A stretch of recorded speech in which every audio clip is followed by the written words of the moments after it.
Oke, coba bayangkan seorang anak umur 2 tahun tapi belum bisa panggil mama, malah hafal lagu kartun dari awal sampai akhir. Hah, apakah hal ini tuh lucu? Enggak sob, sebenarnya ini warning keras loh untuk semua orang tua yang ada di luar sana. Oke, hari ini aku akan ajak Sobat Neurolex untuk melihat bagaimana sihir gadget bisa bikin anak cerdas atau mungkin justru merampas kemampuan berbicara mereka. Yo, let's go!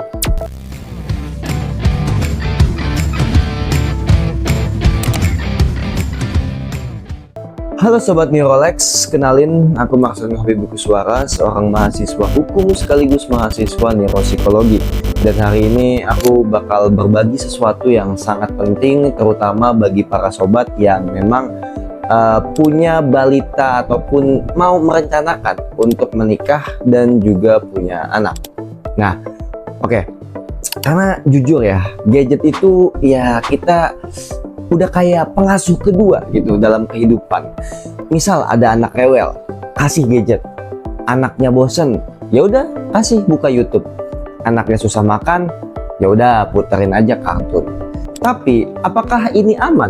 Apakah gadget ini benar-benar membantu atau justru malah membuat anak kehilangan kemampuan paling dasar, yaitu kemampuan bahasa? Yuk kita bahas pelan-pelan dengan cara yang paling fun. Yuval Noah Harari dalam bukunya berjudul Sapiens pernah bilang bahwa kemampuan berbahasa adalah senjata biologis yang paling sukses yang pernah tercipta oleh evolusi kognitif manusia. Manusia saat ini bisa bekerja sama, kemudian menciptakan budaya, tatanan politik, hukum, membangun kota, berdagang, dan menciptakan ilmu-ilmu baru. Itu semua karena ada yang namanya realitas imajiner yang diciptakan oleh bahasa. Sekarang bayangkan, jika kemampuan sebesar itu yang membentuk seluruh sejarah manusia mulai terancam, ya, karena satu benda kecil bernama gadget.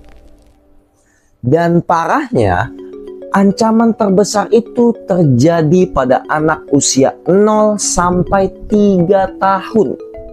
Yang ini sangat rentan sekali. Coba deh, Sobat Neurolex jujur sebentar. Pernah nggak anak kalian atau keponakan kalian atau mungkin adik kalian ya, pernah melakukan hal seperti ini? Semisal, duduk anteng nonton layar 1-2 jam. Kalau HP-nya diambil, langsung tantrum. Hafal lagu YouTube, ya, tapi jarang ngomong.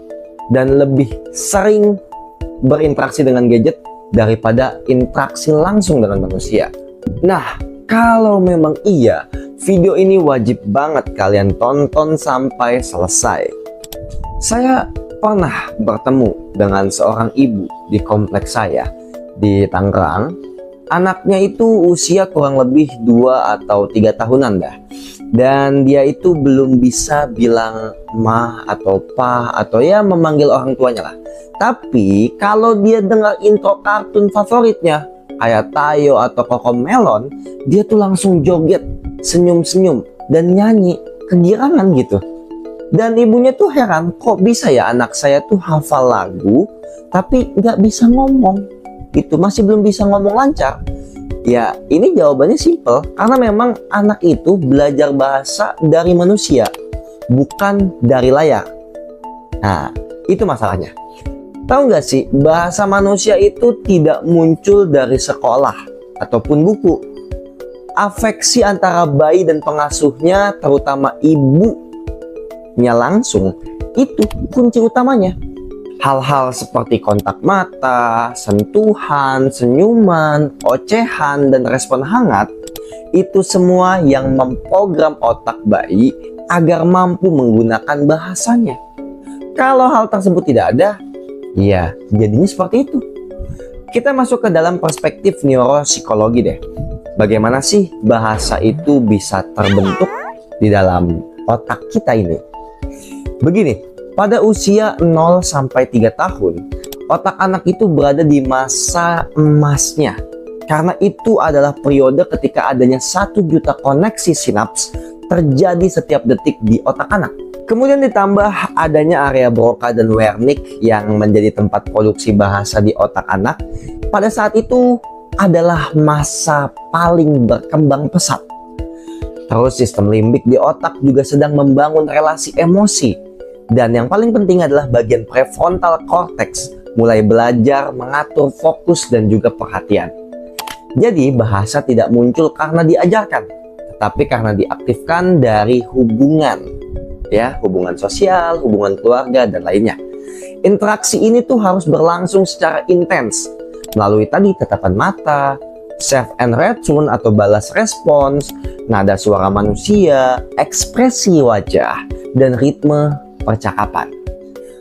Kalau rangkaian ini sampai terputus, maka perkembangan bahasa pun juga ikut terhambat.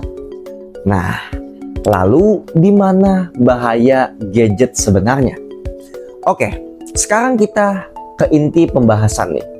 Permasalahannya ya. Apa sih yang gadget lakukan dan rusak pada proses biologis dan sosial tadi? Yang pertama, anak itu tuh butuh ngobrol, bukan butuh nonton. Anak belajar bahasa dari percakapan 2 arah. Kayak kita main pingpong aja. Mama bilang apa, kemudian anak respon, dan mama balas, anak kemudian respon. Jadi terjadi respon-merespon di situ. Nah, saat anak nonton, itu kayak nonton orang lagi main pingpong, tapi tidak megang raketnya. Tidak ada giliran ngomong, tidak ada interaksi di sana. Hasilnya apa? Anak tidak menatap wajah manusia, tidak membaca ekspresi, tidak bertukar giliran bicara, tidak melatih empati juga, tidak membangun kelekatan. Alhasil, gadget menghapus bagian terpenting dalam proses evolusi bahasa, yaitu apa? Interaksi manusia. Yang kedua adalah brain overload pada anak. Otak bayi tidak didesain untuk menerima kecepatan visual 30-60 fps, apalagi lebih. Warna yang ekstrim juga, serta suara digital yang tidak natural. Hal ini menyebabkan overstimulasi sistem dopamin, ketergantungan visual, penurunan fokus pada suara manusia, dan juga menurunnya kapasitas atensi. Akibatnya anak jadi sulit memperhatikan percakapan, tidak memproses kata, dan juga sulit melakukan yang namanya kontak mata.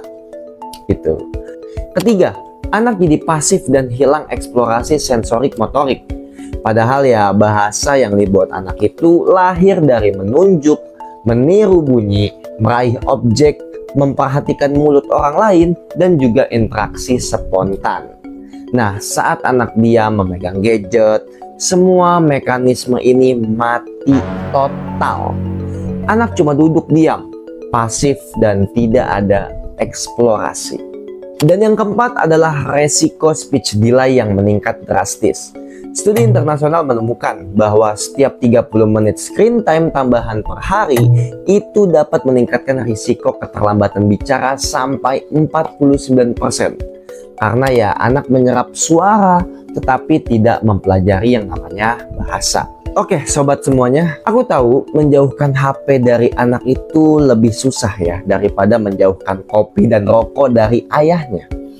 Tapi tenang, ada suatu cara jitu yang bisa dilakukan. Tips yang pertama yaitu terapkan aturan main dan interaksi sama manusia dulu, kemudian gadget belakangan. Jadi saat anak rewel, ajak bicara dulu. Kalau perlu dipeluk dulu, dimanjain dulu, tenangin dulu. HP jadikan opsi paling terakhir. Nah, tips yang kedua yaitu ganti gadget dengan aktivitas seru dan jadikan bahasa bagian dari keseharian. Ya, sobat bisa membimbing bicara anak sambil melakukan aktivitas-aktivitas menarik. Mungkin kayak seperti mandi sambil menyebutkan anggota tubuh, ya. Kemudian makan sambil menyebutkan warna makanan, bermain sambil bercerita gitu, main tepuk tangan dengan ritme, main tebak suara hewan, main balon ya, baca buku bergambar, atau mungkin bernyanyi bersama. Nah, anak akan lupa dengan gadget atau HP jika aktivitas tersebut fun baginya. Nah, tips yang ketiga yaitu co-viewing. Kalau terpaksa akhirnya anak harus nonton, ya orang tua tetap mendampingi dengan cara duduk di samping dan bertanya kepada si anak. Misalkan lagi nonton nih kartun, itu warna apa sih dek? Ini karakter siapa sih dek? Dia ngapain dek?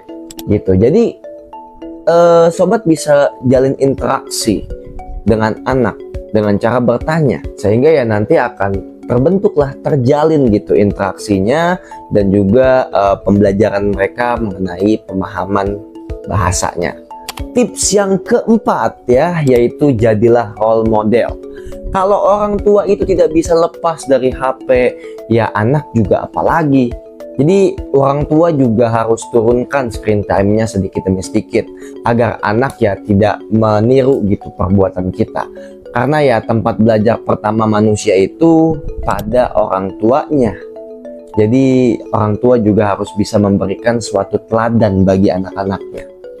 Oke, Sobat Neurolex, kalau kita tarik persoalan ini ke perspektif hukum, anak itu berhak loh mendapatkan perlindungan, pendidikan, dan juga perkembangan optimal serta pengasuhan yang layak dari orang tuanya.